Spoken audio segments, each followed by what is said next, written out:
Welcome everyone. Greetings at whatever time you are watching. And sorry I was away due to my health. Firstly I was traveling and then my health worsened. But still I'm not okay yet. But again we have to deliver the lecture and we need to keep going. कोई और तो पढ़ रहा होगा ना इस समय. So this will be our agriculture series of GS3 and this will be lecture number 9 and video number 10. So अब हम agriculture process में आगे बढ़ते हुए we'll understand what is production now because हमने इनपुट तक पढ़ लिया. डज दैट मीन सारे इनपुट के एजेंडा खत्म हो गए? नहीं. We'll wait for it till we arrive at conclusion of post production. Okay, post के बाद हम ये देखेंगे कि हमारे पास छूट क्या क्या गया है. Now that will become our linkages आगे के लिए. So welcome fellow UPSC aspirant. Together we learn and together we grow. So production पढ़ने से पहले हमें ये ध्यान रखना है कि अब तक जो हम पढ़ते आए हैं उसमें किसी भी नोड को पढ़ने का हमारा तरीका क्या था. तरीका हमारा सेम रहेगा. क्यों? हमें डेटा ओवरलोड नहीं करना है, हमें इन्फॉर्मेशन ओवरलोड नहीं करना है और हमें इन्फॉर्मेशन से ज़्यादा ओवरवेल्म भी नहीं होना है, खुद को नहीं करना है खुद को. ठीक है. तो प्रोडक्शन का अप्रोच बिल्कुल सेम रहेगा जैसे हम करते आए हैं. क्या रहेगा? व्हाट इज़ प्रोडक्शन, इंट्रोडक्शन हो जाएगा उसी के अंदर. Why do we need production, ठीक है, and how do we manage production. तो उसमें कुछ प्रॉब्लम्स भी होंगी, उनके कुछ प्रोसेस भी होंगे मैनेज करने के. वो डिज़ाइन का प्रॉब्लम होगा या डिज़ाइन का प्रोसेस होगा, इम्प्लीमेंटेशन का प्रॉब्लम होगा या इम्प्लीमेंटेशन का कुछ प्रोसेस होगा. Then there will be some challenges, there will be some benefits and there will be certainly some way forward. इसी नोट पे पढ़ेंगे. याद रखना. अब बोलोगे सर आप यही तो सबके लिए लिखा रहे हो. हाँ भाई, यही सबके लिए आएगा और यही सब में लिखना भी है. बिकॉज आपसे एग्ज़ाम में ये नहीं पूछेगा इसके लिए अलग आंसर लिखो जो आपने नोट्स में लिख के आओ. ऐसा नहीं पूछेगा आपसे. या फिर ऐसा नहीं पूछेगा कि आप नोट्स में जो 5 बार नहीं लिखे हो वही लिख के आओ. आपको वही लिखना है जो आप बार बार प्रैक्टिस किए हो. एंड डेटा रिसाइकल करना है. राइट. अगर आपसे एक नोट पूछ लेगा तो आपके पास आंसर करने के लिए डायमेंशंस हमेशा रेडी हैं और इसी डायमेंशन पे हमें फोकस करना है.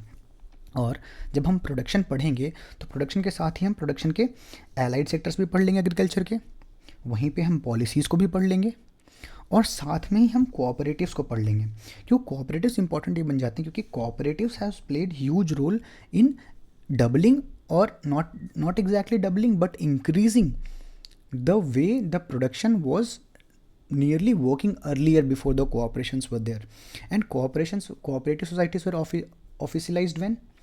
So we know that कि हमारे यहाँ 97th अमेंडमेंट हुआ था. एंड 97th अमेंडमेंट में हमने क्या किया था? कोऑपरेटिव सोसाइटीज़ को हमने पार्ट 9B में ऐड किया था. So from informal stage to becoming a constitutional body. Okay, that will be the journey of cooperation. बस इसी एजेंडा पे अगर हम फोकस करते रहें तो हमारा एजेंडा बिल्कुल पढ़ने का क्लियर होगा. और जब हम कोऑपरेटिव पढ़ेंगे तो हमारा पढ़ने का नोट भी सेम ही होगा. ठीक है, कि भाई कुछ डेटा होंगे कोऑपरेटिव्स के, कुछ एवोल्यूशन होगा कोऑपरेटिव का. रिमेंबर कि प्री ब्रिटिश एरा से भी हमारे पास होगा कोऑपरेटिव्स. ठीक है, इवन फ्रॉम प्री ब्रिटिश. याद करो जब हम हर्षवर्धन का एरा पढ़ते हैं एंड ड्यूरिंग हर्षवर्धन क्या होता, जब हर्षवर्धन ऊपर जब गुप्ता एम्पायर डिसइंटीग्रेट कर रही थी एंड उसके बाद से जब वेरियस एम्पायर्स निकल के आ रहे थे, छोटे छोटे एम्पायर्स निकल के आ रहे थे, मौखरियाज, मैत्रिकाज, पुष्यभूति, ये सब निकल के आ रहे थे, तो the guilds were moving towards south. And south में कौन बैठा था? साउथ में there was the king who desired to make south India the centre of knowledge and, अब सॉरी मैं एक्सपेक्ट कर रहा हूँ कि आप बोलोगे but again, so knowledge and wisdom का सेंटर बनाना चाह रहा था. सो उस एरिया एंड उस राजा का नाम आप मुझे बताओगे कि हु वॉज दैट किंग. आप कमेंट में लिखोगे उसके बारे में. सो रिमेंबर जब वहाँ से गिल्ड्स लोग मूव कर रहे थे, so they were still forming the guilds उस बैक देन. तो क्या था वो guild? That guild is today's cooperative. ठीक है, तो उसी तरीके से एवोल्यूशन भी होगा उनका कुछ, उसी तरीके से कुछ चैलेंजेस भी आए होंगे इनके लिए. एंड देन जब ऐसे तरह के गिल्ड्स बन गए होंगे तो उनके कुछ टाइप्स भी तो बने होंगे ना. सारे गिल्ड्स तो एक टाइप के नहीं होंगे. एंड देन उसी में सबसे हमारा सक्सेसफुल केस स्टडी है पैक्स का. एंड देन कुछ success stories other than PACS तो चलो सरकार गवर्नमेंट द्वारा है, but there will be some other which are non governmental and which have become successful. So अभी तक जो मैं डिस्कस किया आपके साथ ये था कि हमें इस पूरे इस पूरे cooperative and including the production वाले पार्ट को पढ़ना कैसे है. अब जब आप समझ गए ना कि पढ़ना कैसे है, तो now things will be very easy. So अब कोऑपरेटिव की तरफ चलते हैं पहले। तो जब हम जैसे कोऑपरेटिव निपटा लेंगे ना, तो हम मूव करेंगे एलाइड सेक्टर की तरफ एंड देन कुछ पॉलिसीज़ की तरफ। बट बिफोर दैट कोऑपरेटिव समझने के लिए हमें ये समझना होगा कि कोऑपरेटिव्स के रोल क्या थे एंड अभी तक कोऑपरेटिव्स का कंडीशंस कैसा रहा है। सो सबसे पहले जैसे ही कोऑपरेटिव का नाम सुनो तो हमें एक बात याद आना चाहिए कि कोऑपरेटिव का मोटो है हमारे देश में सहकार से समृद्धि तक। ठीक है, सो दिस इज़, सहकार का मतलब ही है कोऑपरेशन। ठीक है, सहकारिता, सहभागिता। ठीक है, और समृद्धि इज़ प्रॉस्पेरिटी। तो from cooperation to prosperity is the motto. तो क्या डेटा है हमारे पास? Remember, India has world's largest cooperatives. ये डेटा आप कहीं लिखना नहीं छोड़ोगे जहाँ भी कोऑपरेटिव की बात आएगी। डेटा क्या है कि India has world's largest cooperative and how much, approximately 38 million. And इनमें से भी highest is in housing sector. जैसे हाउसिंग कोऑपरेटिव सोसाइटी बनाते हैं ना, हाउसिंग सोसाइटीज़ बने हुए हैं। हर देखो, हर RWA रेजिडेंशियल वेलफेयर एसोसिएशन बना हुआ है, हर सोसाइटी में एक एसोसिएशन बना हुआ है। So this is what, this is a cooperative society and India has highest among all the nation. और कोऑपरेटिव के हमारे पास जब हम इंट्रोडक्शन की बात करेंगे, व्हाट तो हो गया, एक फॉर्मल इंट्रोडक्शन भी तो तैयार होना चाहिए ना हमारे पास। एकदम से आ गया तो हम ये तो नहीं लिखेंगे कोऑपरेटिव इज़ द सोसाइटी, ऐसे तो नहीं लिखेंगे, कुछ हमारे पास डेटा होना चाहिए। सो एकदम सिंपल डेटा याद रखेंगे, एकदम कॉम्प्लेक्स नहीं, कुछ नहीं। हम क्या करेंगे, सिंपल डेटा में एक दो कॉम्प्लेक्स वर्ड का छिड़काव कर देंगे। और जैसे ही एक दो कॉम्प्लेक्स वर्ड का छिड़काव करेंगे ना, हमारा आंसर एकदम 10th क्लास से थोड़ा सा थोड़ा लेवल पे चला जाएगा। ठीक है, एकदम सही थोड़ा भी नहीं लिखना है कि एकदम एग्जामिनर को भी समझ ना आए। तो हमें ऐसे लेवल पे लिखना है कि वो बीच में रहे, in between. So what, a cooperative is a autonomous association, right. Autonomous association, देखो नेचर ऑफ कोऑपरेटिव हो गया कि भाई उसको ऑटोनोमस होना जरूरी है, क्योंकि अगर बाहर से इन्फ्लुएंस आ ही गया तो फिर सम टाइम ऑफ ऑर्गेनाइजेशन और सम टाइम्स ऑफ एसोसिएशन बन जाएगा, some types of. So it must be an autonomous association of whom, of persons who are what. तो उन जो पर्सन्स आए होंगे उनका कुछ तो एजेंडा रहा होगा, what, they are united voluntarily. Remember, देखो ये सारा कुछ क्या कर रहे हैं हम, नेचर द सोसाइटी, एक कोऑपरेटिव का नेचर कैसा होगा, कोऑपरेटिव सोसाइटी का, वो ऑटोनोमस होगा, it will be association of person, united होंगे वो सारे, यानी कि सब तितर भितर हो गए हैं, सब अपने अपने जिनका दिमाग सब अलग अलग लगा रहे, नहीं, यूनाइटेड रहना पड़ेगा। और वो वॉलेंटरी रहना है, अगर उसको कंपल्सिव कर दोगे तो वो कोऑपरेटिव नहीं रह जाएगा ना। So it has to be voluntarily. ठीक है, and when these people come together, what are their agenda, the agenda is कि common economic and social cultural needs को वो फुलफ़िल करेंगे। ठीक है, किसी भी तरीके का नीड, चाहे वो इकोनॉमिकल नीड हो जाए, चाहे सोशल नीड हो जाए, चाहे कल्चरल नीड हो जाए, any type of need, when the people come together and then they decide कि हमें इस पर्टिकुलर एजेंडा को अपना फुलफ़िल करना है, and they come voluntarily, and the society and the cooperation, sorry, and the organization formed or the group formed is autonomous, it takes a nature of cooperation. So overall हमारे पास एक agenda होना चाहिए क्या, a cooperative is a autonomous association of person united voluntarily to meet the common economic, social and cultural needs. ठीक है, we are done here। अब देखते हैं अब डेटा क्या था। अब डेटा बोलोगे सर अप अंटिल द मार्च 2024 क्यों है, क्योंकि जब गवर्नमेंट रिलीज़ करेगी तभी ना, हर साल बैठ के कोऑपरेटिव पे डेटा थोड़ी रिलीज़ करती है। So up until March 2024 almost 8.03 lakh single state cooperative societies हैं हमारे देश में, and around 1614 multi state cooperatives हैं। So what does this source, कि हर एक जगह पे, हर एक पॉइंट पे देर इज़ अ कोऑपरेशन, चाहे वो प्रोडक्शन में हो, चाहे वो मार्केटिंग में हो। जैसे देखते ना मार्केट गिल्ड बना हुआ है, चाहे आप देखो, जैसे देखोगे, जैसे बोलते हैं ना, ये सुनारों का गिल्ड है, ये लोहारों का गिल्ड है, ये XYZ का गिल्ड है। You are getting my point. So हम देख रहे हैं कि सोसाइटीज़ हर जगह बने हुए हैं, right, and they are cooperative societies. And Bharat में जितने भी कोऑपरेटिव्स हैं, maximum number of cooperatives are where, Maharashtra, and then will see there many cases coming from Maharashtra of success stories. ठीक है, इवेंचुअली वी मूव फॉरवर्ड, तो क्या देखेंगे कि वैल्यू ऑफ कोऑपरेशन में क्या है, कोऑपरेटिव सोसाइटी के कुछ अपने वैल्यूज़ भी होंगे, वो कुछ अपने सिद्धांतों पे चलते होंगे। तो क्या है कि वो सेल्फ हेल्प वाले प्रिंसिपल पे हैं, they have self responsibility, they need to be democratic, equality होना चाहिए वहाँ पे। अब इक्वालिटी, जस्ट थिंक अबाउट जैसे हम बोलते हैं कि इक्वालिटी की बात आती है तो हमारे पास irrespective of the amount of contribution. जैसे कि आप एग्जांपल आईएमएफ देखो, what do you see in IMF? IMF में voting category is as per proportional to what? Proportional to share of contribution। तो क्या ये एक डेमोक्रेटिक सोसाइटी लग रहा है आपको? अगर आईएमएफ को देखें तो क्या आईएमएफ डेमोक्रेटिक लग रहा है? Certainly not. जिसके पास ज़्यादा शेयर होगा उसकी वोट की पावर ज़्यादा है। तो बट कोऑपरेटिव में क्या है? कोऑपरेटिव में it's democracy, it's equality and it's also equity. Solidarity is important. क्यों? सहानुभूति रखना एक दूसरे से बहुत ज़रूरी है। And then honesty is important. So these are the values on which corporate society work।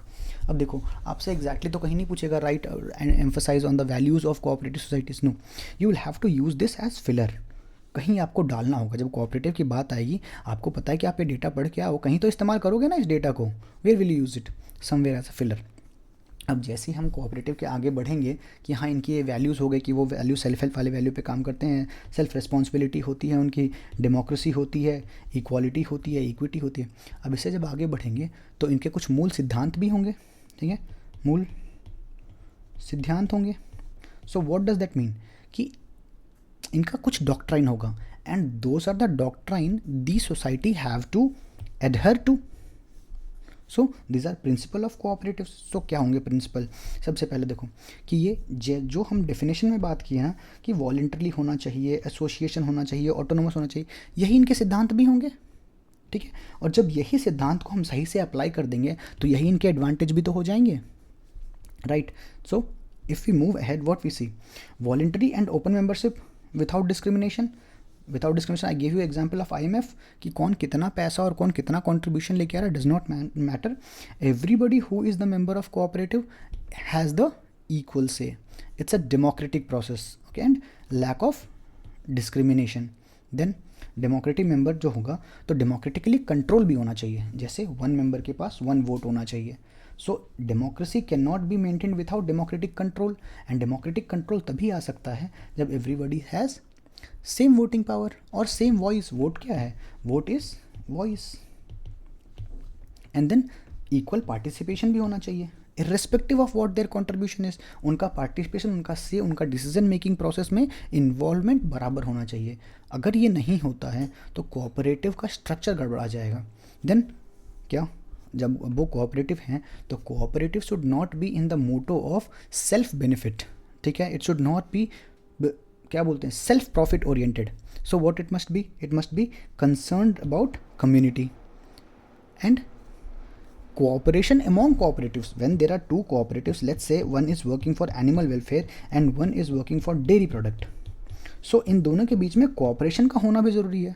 so cooperation among cooperatives is also very important। so these are the principle। अब देखो, अब इनको याद कैसे करेंगे? जैसी आंख बंद करो और इमेजिन करो कि अच्छा दो कोऑपरेटिव्स हैं एक स्टेट में या फिर एक डिस्ट्रिक्ट में, दो कोऑपरेटिव्स हैं। Just imagine two cooperatives and they need to function at their best. तो इनकी क्या क्या कैरेक्टर होनी चाहिए? भैया ये डेमोक्रेटिक होनी चाहिए, ये भी डेमोक्रेटिक होनी चाहिए, इनमें इक्वालिटी होना चाहिए, इनमें भी इक्वालिटी होना चाहिए, इनमें इक्विटी होना चाहिए, इक्विटी होना चाहिए। देन इर्रेस्पेक्टिव ऑफ कंट्रीब्यूशन, दोनों का वोटिंग पावर सेम होना चाहिए, वोटिंग पावर सेम होना चाहिए। अब ये दोनों जब एग्जिस्ट कर रहे हैं तो they can not exist in silo, right. तो they need cooperation among cooperatives. अब इस तरीके से जब पढ़ोगे ना तो सब कुछ एक कहानी की तरह याद रहेगा। तो हमें जैसे ही कोऑपरेटिव आता है हमें याद रहेगा कि भाई हाँ वो ऑटोनोमस है, वन ठीक है, वॉलंटरी ऑर्गेनाइजेशन है, राइट, उसमें लैक ऑफ डिस्क्रिमिनेशन होना चाहिए and they should come to fulfil the common agendas of, चाहे इकोनॉमिकल हो, चाहे वो सोसाइटल हो, चाहे वो कल्चरल नीड हो, जैसी भी नीड हो, it must be fulfilling. And then सिर्फ इतना ही तो नहीं करना है, थोड़ा आगे भी बढ़ाओगे, it has to progress, self sustainable होना चाहिए। उसके लिए क्या चाहिए? एजुकेशन चाहिए, ट्रेनिंग चाहिए एंड देन इंफॉर्मेशन चाहिए उसके लिए। और ये सब तभी आ पाएगी जब उनके पास ऑटोनोमिटी होगी और इंडिपेंडेंस होगा। अगर वो रेगुलेटेड होंगे बाय सम एक्सटर्नल फोर्स तो that external force will have some agenda, और एजेंडा क्या होगा? इकोनॉमिकल एंड प्रॉफिट ड्रिवन, और जैसे ये प्रॉफिट ड्रिवन वाला और इकोनॉमिकल एजेंडा आ गया, सो क्या हो जाएगा, now this democratic process will be lost. And ये सारे सिद्धांत को लेके क्या करेंगे हम, overall growth of cooperative. So overall growth of cooperative has to be one of the principal.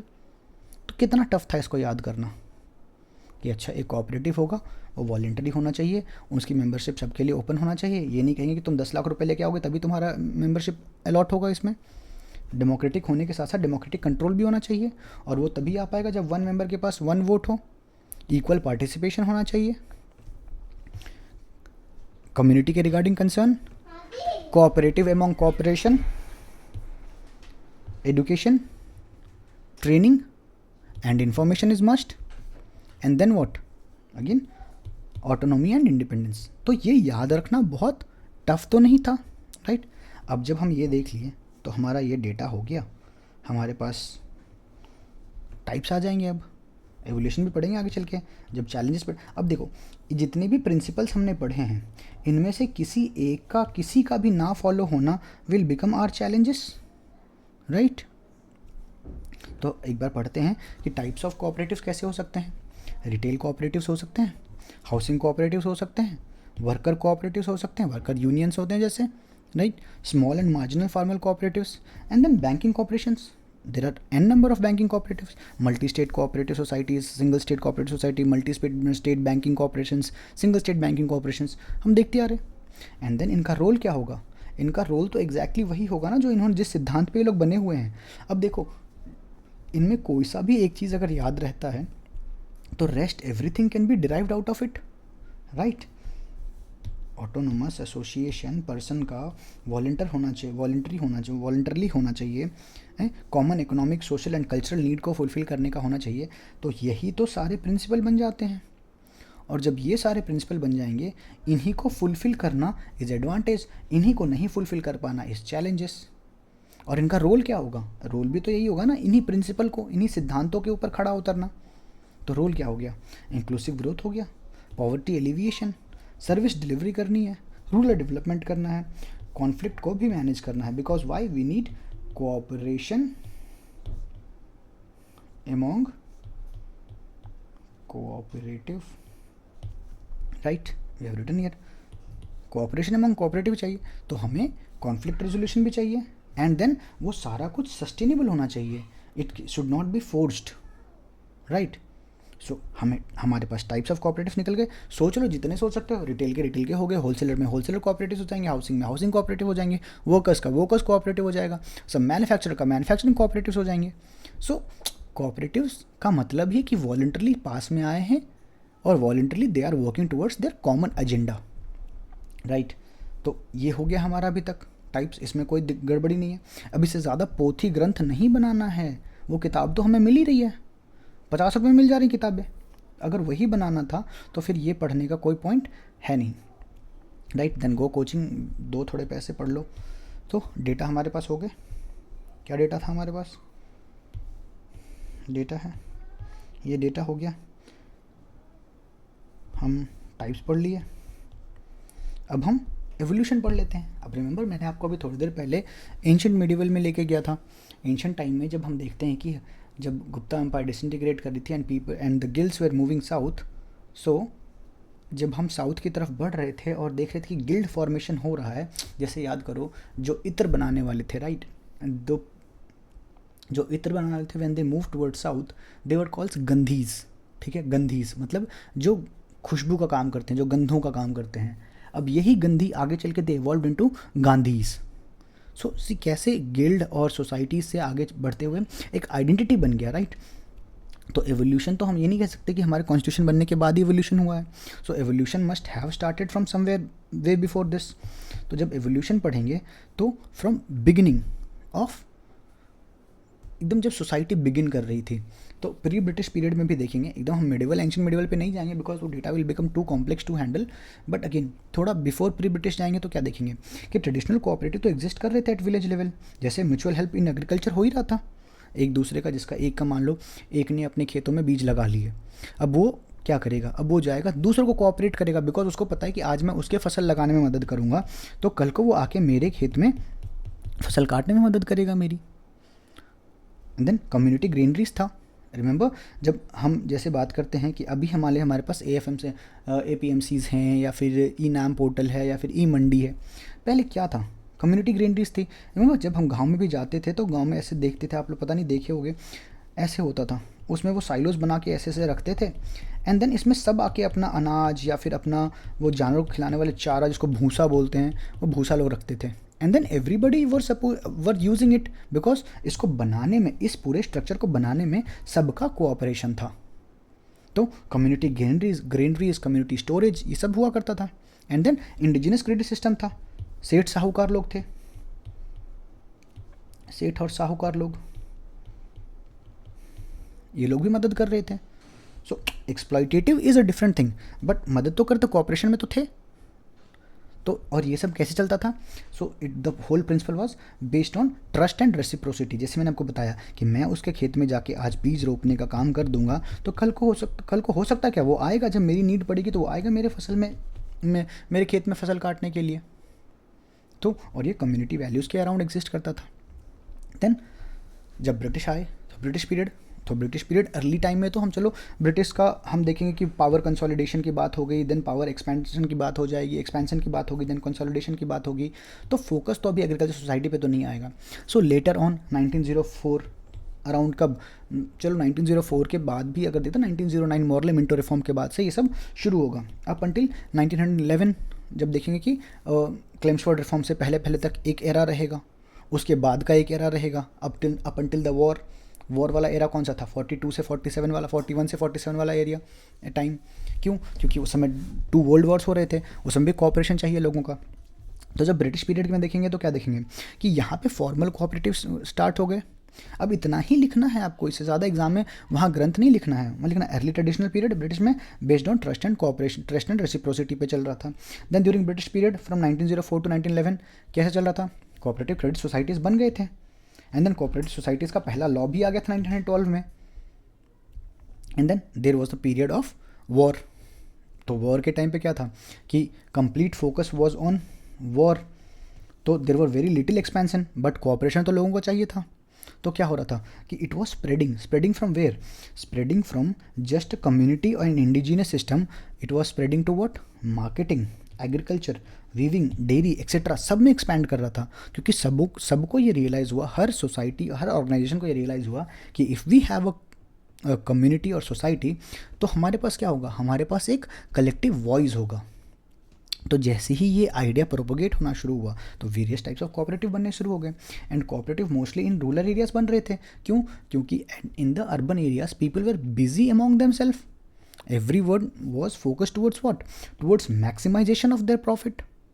So cooperative का तो वहाँ पे चांस ही नहीं था, वहाँ पे था कि एक को कुचल के आगे निकलना है। सो कोऑपरेटिव्स पहले कहाँ बन रहे थे? ऑब्वियसली विलेजेस में बन रहे थे, रूरल एरियाज। तो आपको कैसे लिखना है एग्जाम में? एकदम लिखना early traditional period based on trust and reciprocity. British period आया, मॉडर्न कोऑपरेटिव सोसाइटी 1904 से 11 आया, तो क्या हुआ? फॉर्मल लॉ बन गया 1912 में। बस इतना ही लिखना है, वहाँ 20 लाइन लिखने की तो जगह ही नहीं है। Then you write, you give a arrow and you write interwar period, slower expansion of cooperative societies, but still there were formation of marketing, agriculture, weaving, dairy societies, and mostly the cooperatives were in rural areas. And what? They were limited by what? Lack of professionals.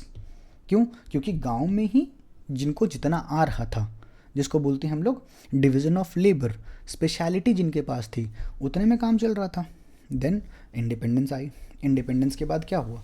Independence के बाद we started focusing and then we have very successful case studies as well कि भाई ये successful हुआ, ये successful हुआ। So cooperative recognised as instrument in socio economic development. How were they recognised? क्यों? 1950 में प्लानिंग कमीशन ने कहा था कि cooperatives need to be promoted for the holistic development of the rural areas. And then हमें पता है कम्युनिटी डेवलपमेंट प्रोग्राम्स आए, और एकदम वेरी फाइन एग्जाम्पल है। एंड 1952 से 1963 तक में various community development programmes were inculcated in the society and even by law and which expanded ultimately मैंने आपको क्या बोला था कि ultimately society has reached where 73rd constitutional amendment में हमने कौन सा पार्ट ऐड किया? हमने पार्ट ऐड किया 9B, so the journey from informality to 19B constitutionality एक जर्नी होगा एवोल्यूशन, तो हम एवोल्यूशन को वहाँ तक लाके कंक्लूड करेंगे, not even if not going beyond, at least वहाँ तक तो लाना पड़ेगा हमें। तो एक्सपेंशन एंड डाइवर्सिफिकेशन हुआ 1970 से 1980s तक में, और वो कैसे हो रहा था, क्यों, कोऑपरेटिव नाउ वेरियस सेक्टर्स में एक्सपैंड कर रहे थे and they were becoming major force in rural Indias. How, because sugar, textile, handloom, operation flood, remember operation flood, will talk about it. Operation flood जब हम रेवोल्यूशंस की बात करेंगे ना, will talk about operation flood. And then emergence of large scale of federal structures भी हुए, और federal structures क्या थे, जिनको हम डेमोक्रेटिकली हम लोग ये देख रहे थे कि वो एग्जिस्ट कर रहे हैं for the purpose of fulfilling the principle, and democratically they were elected, तो उनकी साइज भी बढ़ रही थी, they were growing. So these are the things which will be writing in our answers. And then reforms आए 1900 से 2000 में, 1993 में क्या हुआ, सॉरी 1992 में 73rd constitutional amendment, and this is where it was completely formalise तो था ही, now it was constitutionalised. And इनको क्या किया हमने, कोऑपरेटिव्स को स्टेट लिस्ट में डाल दिया। एंड बाय स्टेट लिस्ट में क्या किया, स्टेट लिस्ट में डाल के हमने इनका रेगुलेशन इनके ग्रासरूट लेवल पे छोड़ दिया। क्यों, क्योंकि जिनके पास इस कोऑपरेटिव सोसाइटी को फंक्शन करनी है, इनकी रेगुलेशन भी उनके पास ही होनी चाहिए थी। क्यों इसको सेंट्रल लिस्ट में नहीं डाला, because grass root upliftment, federalism is motto of our constitution, right? And then some new policies अभी तक में आए हैं।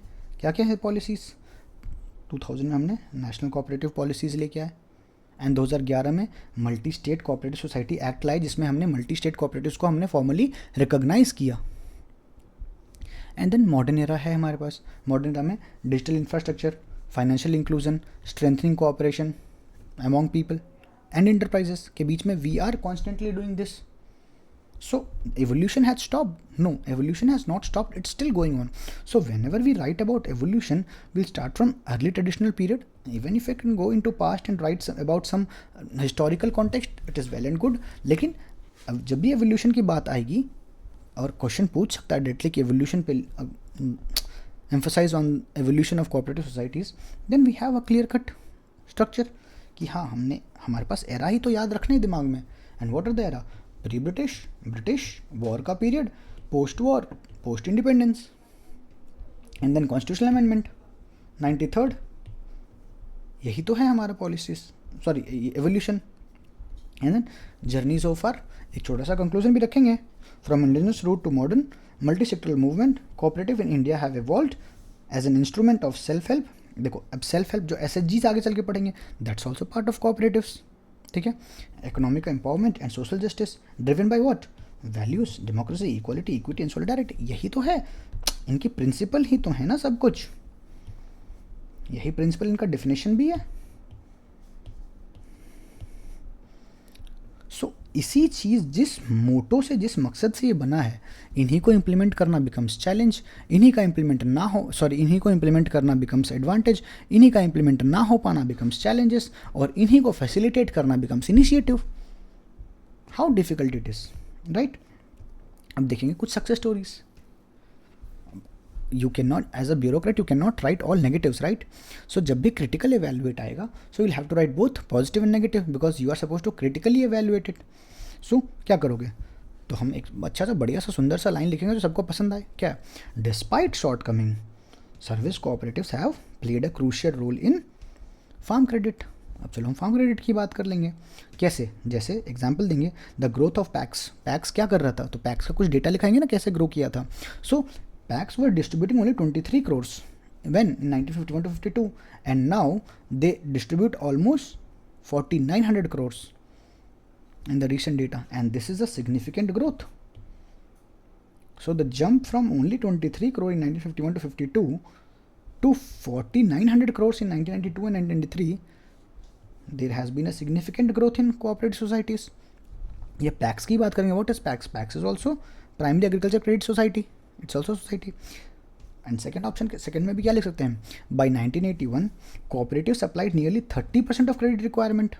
तो ये देख रहे हो कितना हमारा क्या मोटो था यहाँ पे कि concern of community, then equal participation, democratic, voluntary open membership to everyone without discrimination. So यही सब चीज़ को तो फुलफिल कर रहा था। Almost 30% of credit requirement. और ये क्या हुआ, इससे क्या हुआ? जब हमारा 30% of credit society is coming, 30% of credit is coming from a formal society, it is reducing what? It is reducing the dependence on money lender, and dependence on money lender leads to what? Cycle of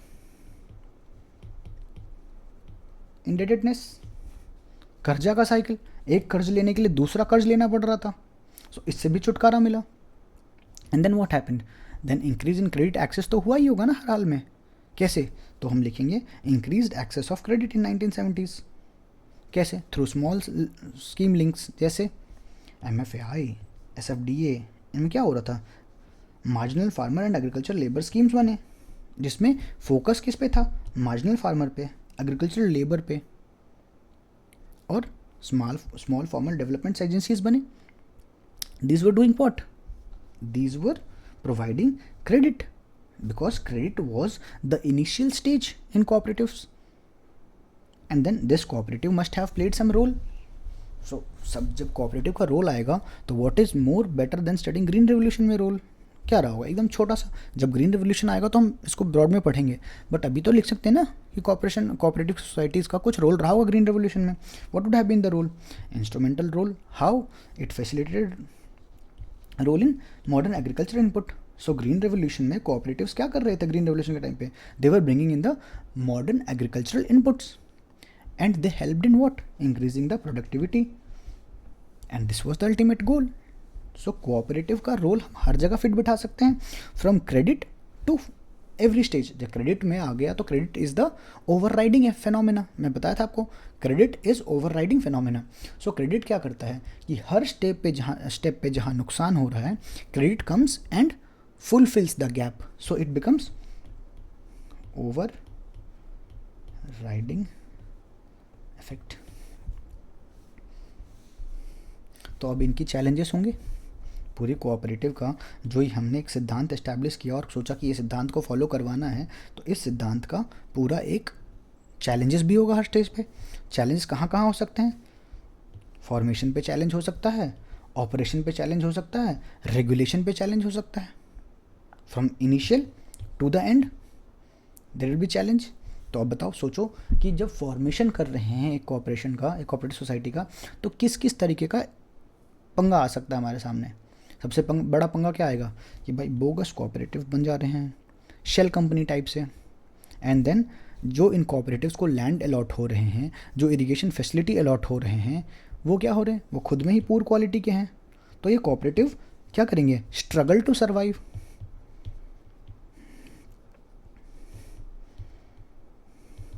struggle to survive. और जब struggle to survive करेंगे तो क्या ये operational and ये रेगुलेशनली fit बैठ पाएंगे, या फिर ये प्रॉस्पेरस भी हो पाएंगे? बिकॉज वो तो अपने सर्वाइवल के लिए लड़ते जा रहे हैं। एंड देन कुछ आएगा ऑपरेशनल चैलेंज। अब ऑपरेशन में देखो क्या हो सकता है? ऑपरेशन में मैनेजमेंट का चैलेंज हो सकता है, लीडरशिप का चैलेंज हो सकता है। सो लीडरशिप की चैलेंज आएगी तो कैसे चैलेंजेस होंगे?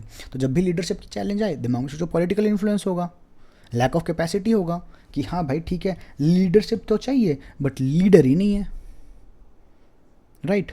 इट्स सो डेमोक्रेटाइज्ड कि सब अपने आप में लीडर बन गया है। तो क्या होगा ऐसे केस में?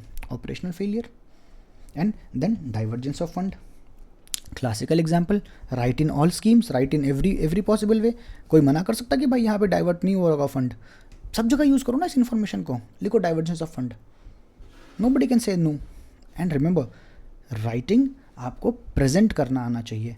होगा दिमाग में सारी कहानी बट उसको प्रेजेंट करना is very important. And operation में सबसे एक और चैलेंजेस क्या हो जाएगा? Inclusion and exclusion error. जैसे अगर मैं BPL में हूँ तो मेरा नाम तो है नहीं, बट जो BPL में नहीं है उसका नाम है। So what the issue is, मेरा इंक्लूजन एरर हो गया उसका एक्सक्लूजन एरर हो गया, सॉरी मेरा एक्सक्लूजन एरर है, उसका इंक्लूजन एरर है। सो व्हाट, कि मैं जिसको इंक्लूड होना चाहिए था वो इंक्लूडेड है ही नहीं, और जिसको एक्सक्लूड होना चाहिए था वो इंक्लूडेड है। सो ये एरर तो यहाँ भी होगा। तो इसमें हम एक कुछ डेटा लिख लेंगे। क्या वो लिखेंगे, only 4.6% of credit reaches poor and marginalised. Rest क्या हो रहा है, इंक्लूजन एक्सक्लूजन एरर की वजह से वो डाइवर्ट हो जा रहा है फंड। डाइवर्ट सिर्फ इसकी वजह से ही नहीं हो रहा है, डाइवर्ट का होने का और भी कारण है, बट डाइवर्जेंस ऑफ फंड का एक sub part also is inclusion and exclusion of exclusion errors. And then regulation के स्टेज पे क्या आएगा कि भाई किसी को भी रेगुलेट कराने के लिए उनको फंड चाहिए, एंड फंड देने में सबसे पहला डर किसका हो रहा है, किसी फॉर्मल फाइनेंशियल इंस्टीट्यूशन का। उनको क्या डर है, उनको डर है कि भाई एनपीए हो जाएगा, और रियलिटी भी यही है, 47% ऑफ एनपीए हो रहा है कोऑपरेटिव सोसाइटीज़ में। क्यों, क्योंकि no auditing mechanism is very weak और लैक ऑलमोस्ट लैक्स। एंड क्या होगा, इनका एक अंदर से विल पावर हो गया है कि थोड़े दिन और होल्ड कर लोगे, चुनाव आ जाएंगे तो ये जो लोन है ना ये राइट ऑफ हो जाएंगे। अब इस will to get loan write off also discourages financial institution to give them any loan, because why, because they are scared of those loan being NPA. And then bureaucratic overreach तो है ही, micro management। As soon as you micromanage things and you do not let them work on their own, what do you lose, you lose the principle of autonomy। सो इस बात को कितना clearly हमें याद रखना है कि कोऑपरेटिव के सारे, जैसे ही हम लोग सारे डायमेंशन को याद रखेंगे, these are what, these are dimension which the cooperative thrives to achieve. And इसी का अचीव करना इस चैलेंज, नहीं अचीव करना इस चैलेंज, इसी का अचीव कर लेना इज एडवांटेज, और इसी को अचीव कराने के लिए गवर्नमेंट इनिशिएटिव्स लेके आएंगी। तो ये हो गया हमारा चैलेंजेस। अब क्या चैलेंजेस के लिए 15 पेज लिखोगे तभी चैलेंजेस पूरा होगा। एडवांटेज क्या है, remember advantages, voice for all, सबकी बात सुन रहे हैं। रिमेंबर एसएचजीज में क्या है, जब लोन मिलते हैं तो everybody is equally responsible for that lendee and the lender. And then this is democratic union. So जैसी डेमोक्रेटिक यूनियन है तो सबकी वॉइस है, सबकी बात सुनी जाएगी, नॉट बिकॉज जिसका इन्फ्लुएंस ज़्यादा होगा सिर्फ उसी की बात। एंड देन जब जैसी एडवांटेज लिखने की बात आएगी, व्हाट इज़ द एडवांटेज, इनकी सारी प्रिंसिपल ही तो इनकी एडवांटेज बन जाती है ना। इसी के मूल सिद्धांत पे ये एस्टैब्लिश हुए थे, और इसी को फुलफिल कर देंगे तो ये इनका एडवांटेज है। तो जस्ट फोकस कि कंसर्न ऑफ कम्युनिटी जागेगा, voluntary and operation membership and nothing that you do not know, अभी तक सब एक्सप्लेन कर दिया मैंने। सो अल्टीमेटली क्या है, focus is overall growth. So advantage के लिए क्या अब अलग से पोथी लिखेंगे, नहीं यार, जहाँ पूछेगा एडवांटेज लिखने का वही कंटेंट लिखेंगे, जहाँ प्रिंसिपल पूछेगा वही प्रिंसिपल लिखेंगे, और वही है ही। तो अब कुछ सक्सेस स्टोरीज भी होंगे ना इनके, तो बताओ, जैसे एक सक्सेस स्टोरीज कोऑपरेटिव्स का हमने पढ़ लिया, तो एक और ऑपरेशन सक्सेस स्टोरीज पढ़ लेते हैं। और उसमें हम क्या पढ़ेंगे सबसे इंपॉर्टेंट, जैसे हमने यहाँ कहा था ऑपरेशन फ्लड के बारे में। ऑपरेशन फ्लड के बारे में है सच नहीं है कि ऐसा कुछ आपसे स्पेसिफिकली पूछ लेगा, but so that you know कि you can enrich your answer with some content, some data. तो ऑपरेशन फ्लड क्या था, it was nearly revolving around white revolution, and white revolution was related to what, production of milk. So now if you understand case study, तो जब अमूल की बात करेंगे ना तो it will start from operation flood, और हमें पता है कि Amul is the largest cooperative society. तो वाइट रिवोल्यूशन के टाइम पे क्या हुआ, जिसको ऑब्वियसली जिसको मिल्क रिवोल्यूशन भी बोलते हैं, और ये स्टार्ट कहाँ से हुआ था, कायरा एक जगह है गुजरात में, और ये सब बिगिन हुआ, स्टार्ट हुआ कहाँ से, from the milk strike of BMC. ये जब हुआ तो two prominent leader of our freedom struggle as well and our constitutional formation as well, Sardar Patel ji and Morarji Desai ji, ये बहुत की फिगर थे। इन्होंने क्या किया, इन्होंने एक वक्तव्य सोचा कि let's integrate the landless labour जो हैं, जो काम धाम भी नहीं कर पा रहे हैं और जिनके पास कैपेसिटी भी है, let's build the capacity and integrate दम इन द सप्लाई चेन। और इससे क्या हुआ, आनंदा फॉर्मेशन हुआ। लेटर आनंदा को 1955 में अमूल में रीनेम कर दिया। अब नाउ वी नो कि अमूल है what it has done from milk, it has moved from milk to milk products. आज हमें पता है कि कई नेशंस के क्रिकेट टीम के स्पॉन्सर हो गए Amul. So what do we understand, कि cooperative society despite having their challenges have their fair share of success as well. अब इसका आउटकम क्या निकला?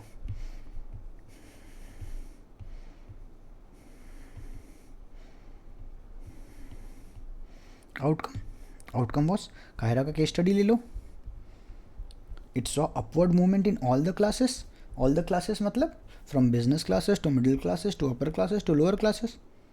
क्यों? क्योंकि डेवलपमेंट हुए, development in all sectors, like road का डेवलपमेंट हुआ, स्कूल का डेवलपमेंट हुआ, इलेक्ट्रिसिटी का डेवलपमेंट हुआ, एजुकेशन का डेवलपमेंट हुआ। सो अल्टीमेटली क्या, overall holistically the society grew. So we know that cooperative society are not just for building an organizational structure, it is also relevant in building the societal structure, a societal harmony बना रहा है, because prosperity के साथ ही harmony आएगी।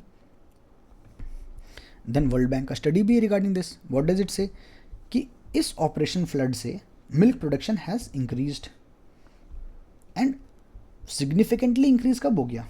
After operation flood. And then world's largest milk producer is who? Which society? It's obviously Amul. And not just milk products as well. And then there are some other success stories, जैसे कि अमूल गुजरात में, सुधा dairy Bihar में, white revolution की, operation flood की बात कर रही है, सब उसी का है। नंदनी कर्नाटका में, इफ्को का nano urea, what is IFFCO? Indian farmers fertilisation cooperative organisation. So what does it do? ये फर्टिलाइजर की तरफ काम करता है, and it has come up with the nano urea which does what? Which does a sustainable use of urea. And then we have various other success stories भी हैं हमारे पास। सह्याद्री का सफाई मंडली in Gujarat, it has done a tremendous job in cleaning the society, cleaning the area. So cooperative society का हम एकदम बढ़िया सा कंक्लूजन भी हमारे पास तैयार है कि despite having fair share, despite having challenges, they have seen fair share of their growth.